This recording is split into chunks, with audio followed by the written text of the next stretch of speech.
Hey, it's me, Joesph, and I love all things video games. I love buying video games, I love talking about video games, I love putting video games on my shelf. Cause everybody has to know how much sex that I have. Hell, I even love watching videos about video games. Something is missing from that list that I just said, and I can't quite put my finger on it. Playing video games? Who would ever do that? I'm still asking that question. The video game backlog, something every game collector is bound to be plagued with. You buy a video game with the intention to experience the game to its fullest, and then you end up playing Are You Smarter Than a 5th Grader? Make the grade again. I see people all the time asking how they got so many games on their back burner, and I'm always perplexed by that question. Like, do you actually think you'd be able to handle SpongeBob Truth or Square when you haven't even finished the Simpsons game? So in this video, I plan to go over the games in my backlog and the categories in which I allot these games to.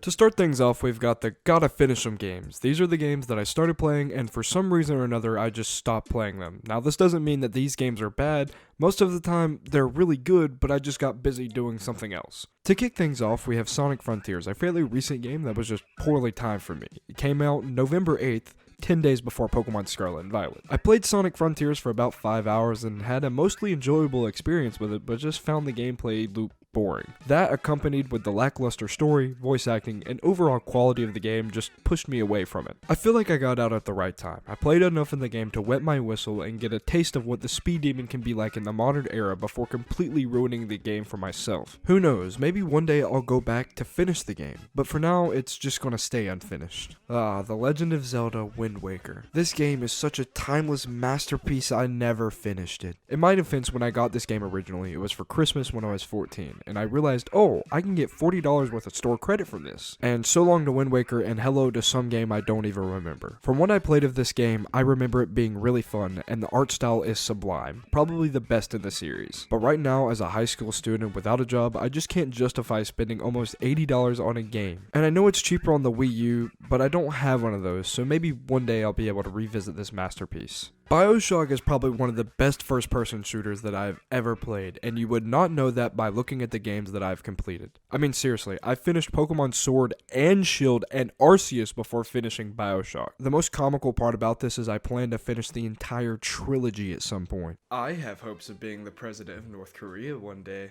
Next up, we have Dark Souls 3, and I have no idea why I haven't finished this game. I played the game every day for months without fail, and really enjoyed it. DS3 is the Souls-like that got me into the genre of Soulsborns, but I just stopped playing it. That's a common link with most of these games on the list. I just won't play the game for one day and it'll spiral out of control and I will never complete them. I can't take it anymore. I have to play Are You Smarter Than a 5th Grader for the Wii.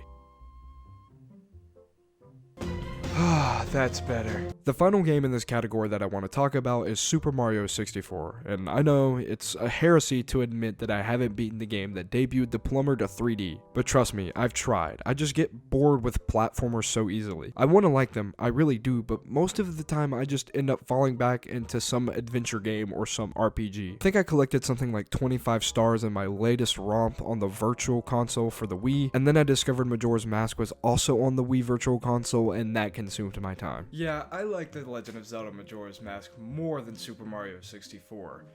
What are you gonna do? Steal my copy of Are You Smarter Than a 5th Grader for the Wii? Well, I'll be damned. The next category are games that I want to play, but I just haven't gotten around to play them. Aptly named, haven't played them, gotta play them. The first games I want to talk about are just Mario titles in general. I'm talking Mario Galaxy, Mario Sunshine, and Mario Odyssey to be more specific. But out of these three, I really want to play Super Mario Galaxy. Out of all the Mario games I've seen, this has been the one that I've consistently thought about. And how could I not? It's Mario, but in space. It's just such a novel concept that seems crazy that it hasn't been explored more than outside the Galaxy series. Like I said earlier, platformers really tend to bore me, but a platformer in space? Now that's more my speed. I'm making a vow right now that I will complete every 3D Mario game ever made. How will you know when I finish this job? Well, simply put, I will be dead.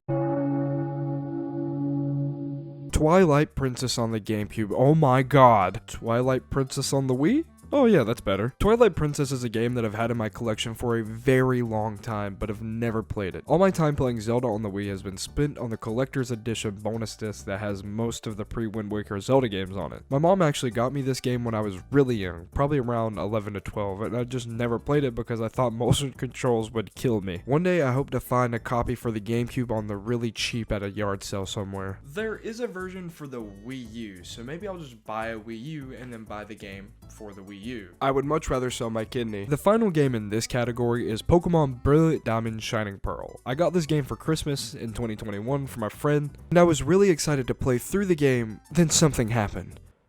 Nothing. I'm not really sure why I haven't played BDSP. I mean, I've played every single other Pokemon game. I mean, I literally played Pokemon Sword and Shield, but I just never decided to play BDSP. The final category of games in my backlog I want to talk about are games that I have played and beaten, but I just want to revisit them. At some point before I die, I would like to revisit the Rubik's Cube. First up, we have Breath of the Wild, and need I say more? This is easily my game of the decade, and my favorite game on the Switch, and apparently everyone else's too. It seems that after Breath of the Wild released, every game decided to become open world. Funny thing, I actually bought the season pass for Breath of the Wild, and never played any of the DLC. I didn't even start it. Yeah, not really sure why I did that, so if I ever did come back to Breath of the Wild, it probably wouldn't be a full playthrough, just a run-through of the DLC. Oh hey, look at that, more Zelda games. Ocarina of Time and Majora's Mask are both phenomenal games that I want to replay so very badly, and for Ocarina of Time, I do frequently revisit it, but I always stop playing right after the Forest Temple. And the reason I haven't revisited Majora's Mask is very simple. I would like Noct to go bald before 40. This game is damn stressful and hard. I don't care what anyone says, Majora's Mask is not for the faint of heart. It's a lovely game with tingle and it's the best game ever, but I'm just scared that if I replay it, I won't like it as much as I originally did. Red Dead Redemption 2. I know I said Breath of the Wild is my favorite game of the decade, but after sitting and thinking about it, it could vary day to day. Red Dead 2 was the game that got me back into playing games for their story. There are so many characters to follow and love, like Uncle, and then you have characters that you just want to feed shredded dirty socks to for the rest of eternity, like Micah Bell. If you're anything like me, you kept the same horse from the beginning of the game all the way to the very end of the game. And in the last chapter, when Arthur Morgan dies, your horse dies. And that really hit me. It hit me right here. That is the first and only time I've ever felt emotion in my life. Video games, what can I say? I love everything about them except playing them. I just don't know when I'll be able to actually go through my backlog and enjoy all these games to the fullest extent. Sometimes I just want to sell my whole game collection and start from the beginning, because then I wouldn't have anything else to play. You know what? I think I'm going to do that right now. All they could offer me was this copy of Sonic the Secret Rings. I mean, at least I have this game now to play. I don't think that I'm smarter than a 5th grader.